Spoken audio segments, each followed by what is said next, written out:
going on YouTube? Vaping Gaming here, and today we're going to be playing some Mario 64 Zombies.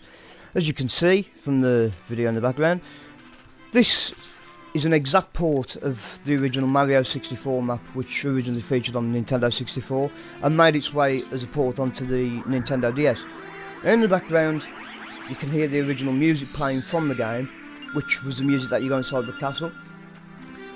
This is a feature that's available on the map. You go up to a machine, press one of the buttons and you get one of the songs. So we won't go too much into the music and the map and stuff like that. Today's video is going to be more bit of a discussion on different weapons, some of the wonder weapons and some of the perk machines.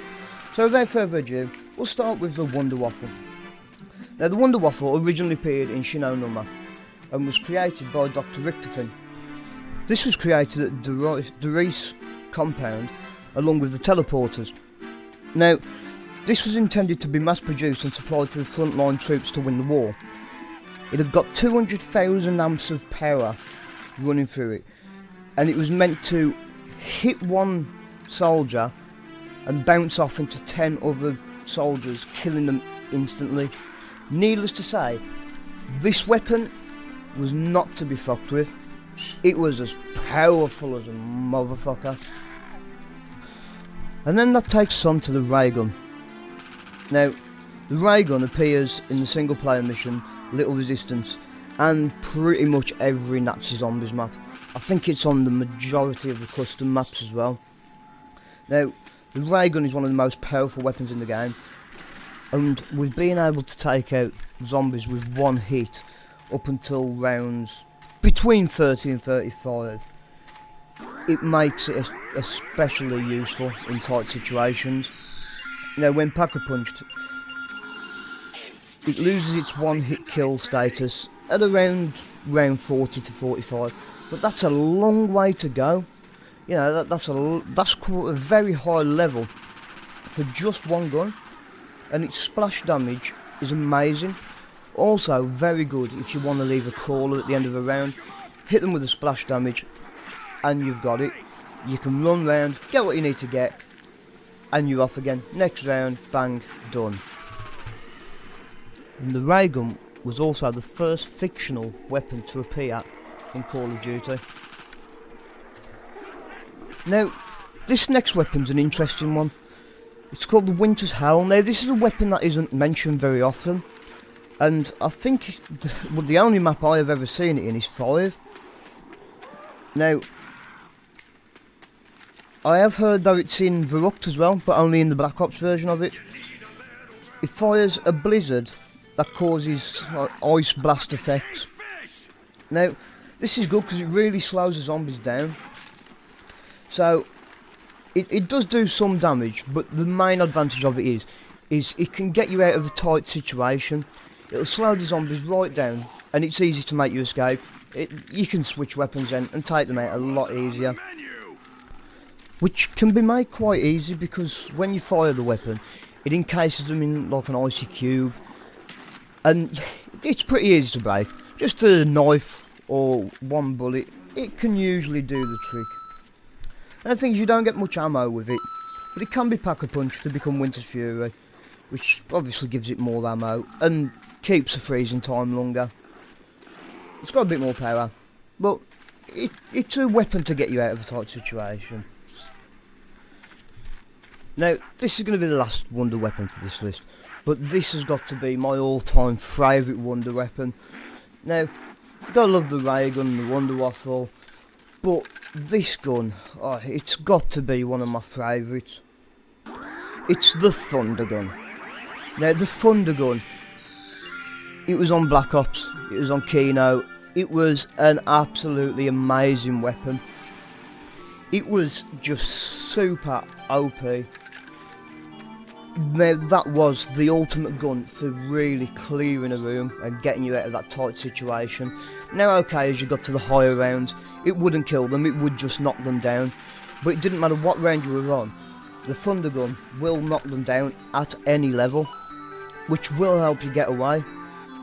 That is what you want from a gun. Now, Pack-a-Punching it to Zeus's cannon, that gun was just absolutely brilliant. Obviously it was a lot more powerful, and you got double the rounds as well, so you didn't have to worry about the long reload time which you got with the Thunder Gun. It would still take a long time to reload, but at least you got that couple of extra shots. Now, according to Richtofen, it was Ludwig Maxis who created the Thunder Gun.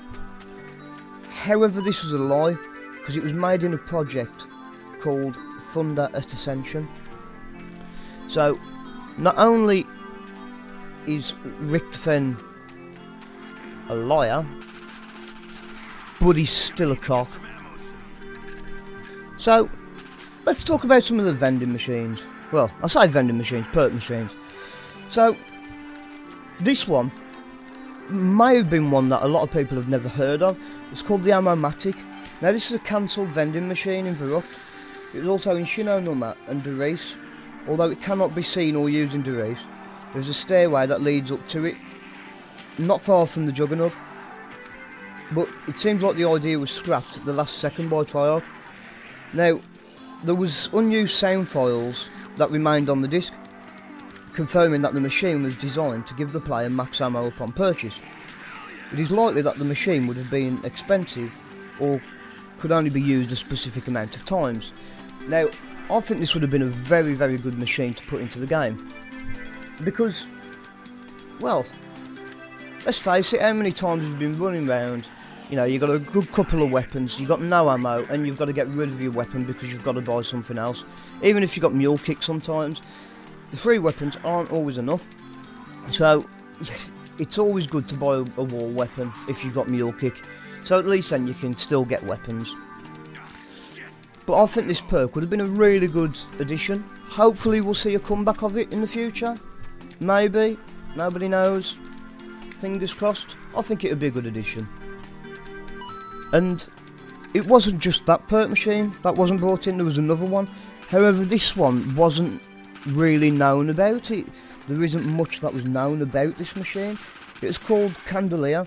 Now, the rumours is that it was supposed to have the same sort of ability as the perk Bandolier, which basically gave you the ability to carry more ammo. Yet again, I think that would have been a very good perk machine, but nobody really knows to what that machine would have been used for. So it would have been a good one if it was to carry more ammo, but like I say, nobody really knows. Now, I'm not really going to talk about any of the other perks, because a lot's already known about them. Obviously you got Juggernog, which is a necessity for higher rounds, gives you more health. Speed Cola, which makes you reload quicker. Double Tap makes you shoot quicker. Quick Revive is self-explanatory. So, a lot of these perks, I don't think a lot's really needed to be said about them. It's self-explanatory, so I'm not going to go into those. But, of course, the zombies wouldn't be possible without the 4 main characters. Now, okay, in some of the newer maps you've got different characters, but for a zombies fan, there's only 4 characters worth mentioning. And the first one's Tank Dempsey. Now, he was a Marine Raider, and he was available to play as in Nazi Zombies. He's only seen in Mission Shinonuma and Derice in Call of Duty World War.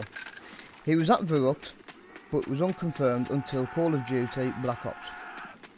But in Call of Duty Black Ops he appears in all 4 original zombie maps, as well as Kino de Toten and Ascension. He was voiced by Steve Blum. And now we have Takeo Masaki. He was a soldier of the Imperial Japanese Army, as seen in Call of Duty. He was in World of War and Black Ops. He appeared in Shinonuma and Derice of Call of Duty World War. But in Call of Duty Black Ops he appears in all 4 original zombie maps, as well as Kino de Toten and Ascension. He is voiced by Tom Cain, and this takes us on to Dr. Edward Richtofen. He is a sociopathic Nazi scientist who invented the Wonder Waffle, and often loves to torture and kill his various victims. He appears in Shinonuma and Derice in the Call of Duty World at War. But in Call of Duty Black Ops he appears in all 4 original zombie maps, as well as appearing in Kino de Toten and Ascension, and he is voiced by Nolan North. And did we mention that Richtofen is a cock? Finally, my favourite character out of the 4, everybody's favourite Russian, Nikolai Belinsky. Yes, he's a Russian soldier who fought in World War II. He appears in Shino Nummer and Doris in World of War, but in Black Ops he appears in all 4 original maps, as well as Kino Detail and Ascension. Nikolai is voiced by Fred Tatastora. Sorry if I got that name wrong.